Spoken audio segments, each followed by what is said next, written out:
Selain kasus perundungan yang terjadi di Universitas Diponegoro Semarang, hal serupa juga ternyata terjadi di Universitas Padjadjaran Bandung.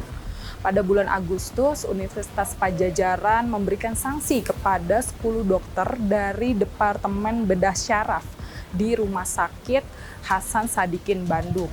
Nah, dari 10 orang dokter tersebut, 2 diantaranya yang merupakan residen senior ini diberikan hukuman dengan diberhentikan dari pekerjaannya.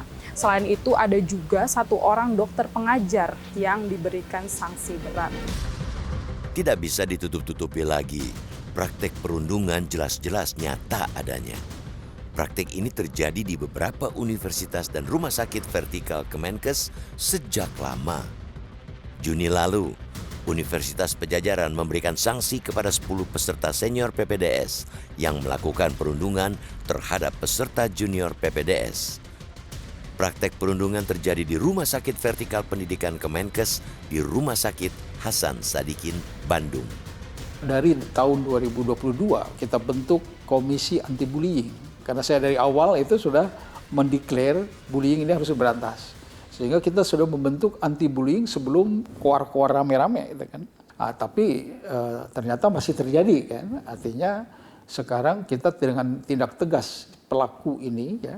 Kemarin kita temukan kurang lebih ada 11 yang sudah terkena sanksi. Kemudian ada 3 yang sudah kita lakukan pemutusan studi. 3 orang tuh ya. Jadi kita nggak segan-segan putuskan, walaupun ini udah hampir mau lulus nih. Ya. Fakultas Kedokteran Universitas Padjadjaran tidak menampik. Sistem pendisiplinan terhadap peserta PPDS sudah dikenal sejak dulu.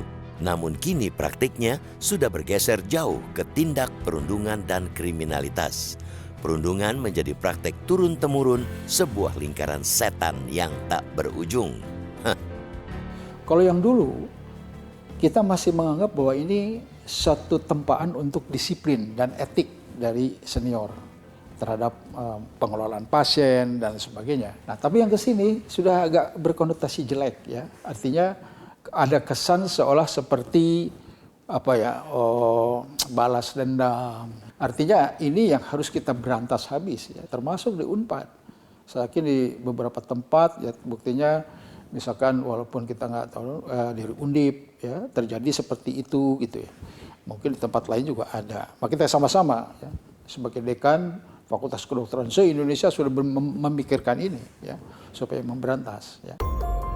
Perundungan di PPDS bukan isapan jempol semata.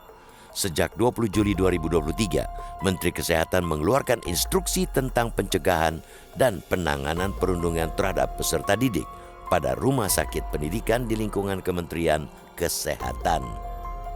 Kementerian Kesehatan juga membuka layanan sistem pelaporan perundungan. Dan hasilnya, sejak Juli 2023 hingga 9 Agustus 2024, Kementerian Kesehatan telah menerima 356 laporan. Sebagian besar kasus dilaporkan terjadi di rumah sakit vertikal atau rumah sakit pendidikan di bawah Kemenkes. Rumah sakit Hasan Sadikin termasuk salah satu yang mendapat laporan terbanyak. Namun pihak rumah sakit menyebut Rumah Sakit Hasan Sadikin hanyalah lokus, tempat terjadinya perundungan. Nah, jadi kami itu kemarin itu mendapat laporan dan setelah kami investigasi memang kami punya bukti. Jadi ya kami mengembalikan ke fakultas karena mereka yang punya kan.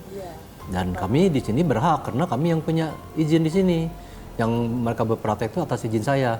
Kenapa saya memberikan fakultas? Karena buat saya itu kan tidak bagus ya buat kepelayanan saya. Sesuai dengan perjanjian FK bahwa kami adalah tempat prakteknya mereka. Dan kami SIP-nya jelas ada di sini. Dan mereka akan melayani kan. Nah, inilah yang kami punya peraturan bahwa salah satunya kami tidak setuju untuk ada perundungan. Fakta lain yang cukup mencemaskan adalah hasil screening kesehatan mental PPDS menyatakan 22,4% mengalami gejala depresi dan 3,3% teridentifikasi ingin bunuh diri atau melukai diri sendiri. Namun, Ikatan Dokter Indonesia menampik hasil screening tersebut berkorelasi langsung dengan praktek perundungan. kita support itu harus ada pre-screening. Nah, tindak lanjutnya apa sekarang? Setelah ada 22,4% itu. Perlu nggak ditindaklanjutin dengan tes yang lebih komprehensif lagi? Perlu. Nah, di mana? Ya di tempat pendidikan tadi. Karena permasalahan mental itu nggak bisa dikatakan semua-sama, oh semua stres itu karena yang kemudian, mohon maaf, saya paling tidak setuju kalau kemudian dikatakan bahwa, oh ini stres karena bullying. Bukan. Faktor-faktor yang kemudian dialami peserta didik di pendidikan spesialis itu sangat banyak. Nggak bisa hanya kemudian stres itu karena bullying, itu salah.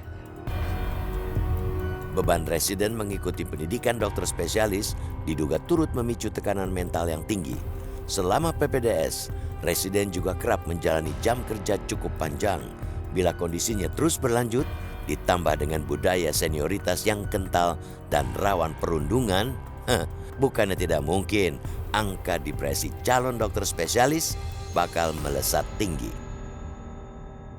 Tentunya kami sebagai pemilik, Pak Menteri Kesehatan sebagai pemilik rumah sakit vertikal tidak mau kalau kemudian seolah-olah kita, artinya Kementerian Kesehatan, tutup mata atau bahkan melakukan pembiaran terhadap perundungan yang terjadi di institusi kita.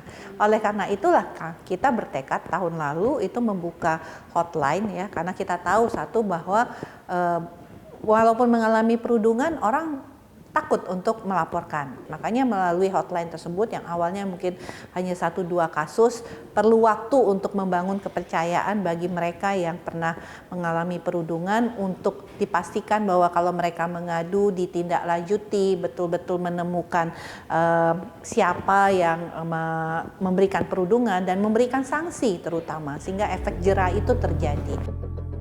Dokter dikenal sebagai profesi mulia karena dianggap memiliki rasa kemanusiaan yang tinggi.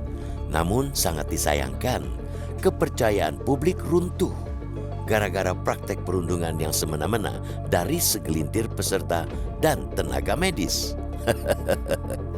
Jangan ada lagi diskriminasi antara senior dan junior dalam pendidikan apapun. Sudah sepatutnya budaya senioritas dalam lembaga pendidikan dihilangkan. Metro TV. Jelajahi cara baru mendapatkan informasi. Download Metro TV Extend sekarang.